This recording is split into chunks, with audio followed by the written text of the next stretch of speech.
हिमाचल प्रदेश में रोपवे के निर्माण कार्य में नाबार्ड भी अपनी अहम भूमिका निभा रहा है। नाबार्ड के तहत अब रोपवे निर्माण कार्य में भूमिका निभाई जाएगी।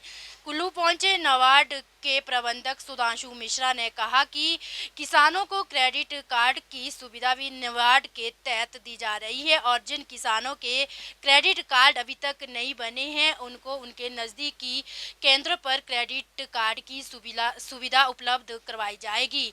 आज कुल्लू पहुंचे नाबार्ड के प्रबंधक सुधांशु मिश्रा ने बताया कि आज लगघाटी के पलालग गांव के लिए डीजल तार स्पैन का शुभारंभ किया गया है, जिससे यहां के दर्जनों गांव के लोगों को भारी सामान उठाने से निजात मिलेगी। आपको बताते चले कि ये गांव सड़क सुविधा से काफ़ी दूर है, इसीलिए इस गांव के लिए आज डीजल स्पैन का शुभारंभ नाबार्ड के द्वारा किया गया है।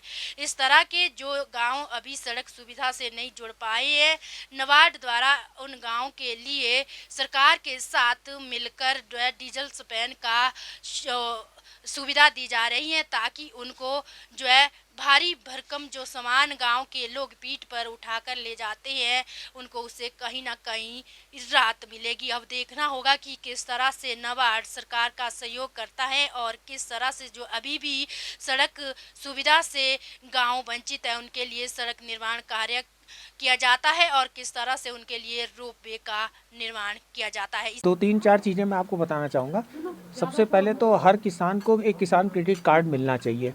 नाबार्ड इसके लिए बहुत जोर दे रहा है, तो आप भी जो है हम आपसे आपके चैनल के थ्रू ये भी अनुरोध करेंगे कि जिस किसान को काश्तकार को किसान क्रेडिट कार्ड नहीं मिला है वो नज़दीक की शाखा से किसान क्रेडिट कार्ड लेगा। दूसरा, हमारे यहाँ वाटरशेड और टीडीएफ के प्रोजेक्ट चलते हैं। वाटरशेड आप जानते हो, वाटरशेड चला भी रहे हैं यहाँ महिला मंडल वाले। तो वाटरशेड और टीडीएफ के प्रोजेक्ट में हम क्या करते हैं कि पानी जहाँ गिरे उसको वहीं रोको, क्योंकि बरसात होती है बह जाता है पानी। तो उसको रोकने का तरीका क्या है जी कि अपने पहाड़ों को हरा भरा कर दो और जो है ज़्यादा से ज़्यादा वृक्ष लगाओ ताकि ये रुक सके। तो वाटरशेड और टीडीएफ का काम है, इसमें हम जो है कोशिश करते हैं कि ग्रामीणों को फ़ायदा मिले। उसके अलावा आरआईडीएफ में आप जानते हो हर साल हम 11,000 करोड़ की सैंक्शन करीब देते हैं और पूरे हिंदुस्तान में सबसे पहला रोपवे का प्रोजेक्ट भी हमने नाबार्ड ने हिमाचल प्रदेश के कहने पे शामिल किया और उसको दिया। अगले साल हम उम्मीद करते हैं कि रोपवे के कई सारे प्रोजेक्ट हमारे यहाँ आएंगे और हम लोग ये भी कह रहे हैं सरकार से कि ये जो आपका स्पैन का रोपवे है जिसमें आपका सामान जाता है उसके लिए भी एक नीति अगर बना लें तो ये तो सस्ते में हो जाता है जी, 10-12-15 लाख रुपए में हो जाता है। तो इसको जो है ज़्यादा बढ़ावा दिया जाए ताकि जो है क्या कहते हैं उत्पादन को ऊपर से नीचे रोड हेड तक उतारने में आसानी रहे। नाबार्ड इसके अलावा एक दो काम और भी करता है, जैसे चिलगोजे की हार्वेस्टिंग पे। तो आप जानते हो कि पौधे जी क्या कहते हैं नष्ट हो जाते थे या डैमेज हो जाते थे, तो चिलगोजे की हार्वेस्टिंग पे काम करना, फिर जो है मशरूम की खेती पे काम करना, फिर जो है क्या कहते हैं सेब की उस पे काम करना। और मैं आपको एक और भी चीज़ बताना चाहूँगा कि सब्जियों में बहुत बार ऐसा होता है कि बिल्कुल जीरो की लागत पे बिक जाती है, किसान को फेंक के आना पड़ता है।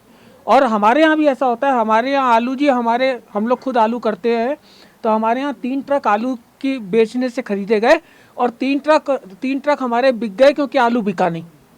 तो ऐसा हो जाता है, यहाँ भी सब्जियों का ऐसा ही होता है। तो हम ये चाहते हैं कि जब दाम बहुत ज़्यादा गिर जाते हैं तो सब्जियों का कुछ प्रसंस्करण यहाँ हमारी महिला मंडल की औरतें जो है करें मिलके। तो उससे क्या होगा कि हम जो है उसमें इनकम बहुत ज़्यादा, जैसे आपका लहसुन पे, अदरक पे, ये सेब जो है बहुत सस्ता हो जाता है या गिरा हुआ सेब है उस पर काम करे तो नाबार्ड उसमें आपका सहयोग करेगा। तो इस तरीके से जो है हमारा जो है कार्य बढ़ा है। आप जानते हैं नाबार्ड को जो है क्या कहते हैं भारत सरकार ने रिजर्व बैंक से अलग किया था। हर साल हम करीब 3,000-3,500 करोड़ की मदद हिमाचल सरकार को देते हैं। उससे भी ज़्यादा ये है कि नाबार्ड गांव में बसता है और हमारा ध्येय ये है कि गांव बढ़े तो देश बढ़े। इसी के साथ हिमाचल दर्पण लाइव टीवी के लिए कुल्लू से मैं आशा डोगरा।